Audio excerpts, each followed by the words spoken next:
günleri. Sazın teli var olsun, mızrabın var olsun, ömrü uzun olsun, sen hep var ol. Gülen yüzün de solmasın.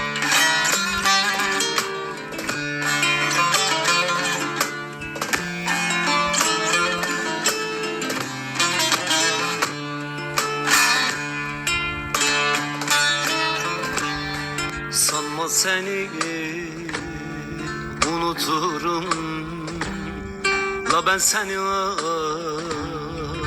bulurum. Elimden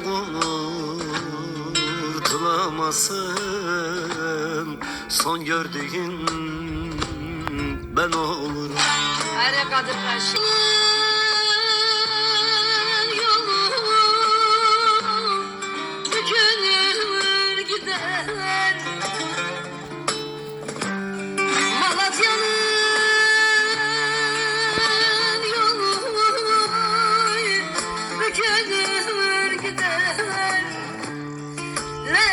Saçım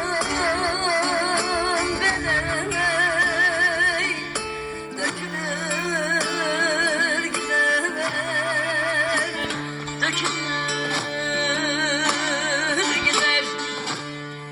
Kurbanın olayım beraber ölemek, gel vurma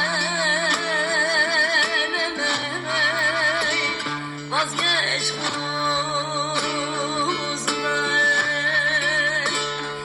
hayranın olayım beraber ölerek. Canım bana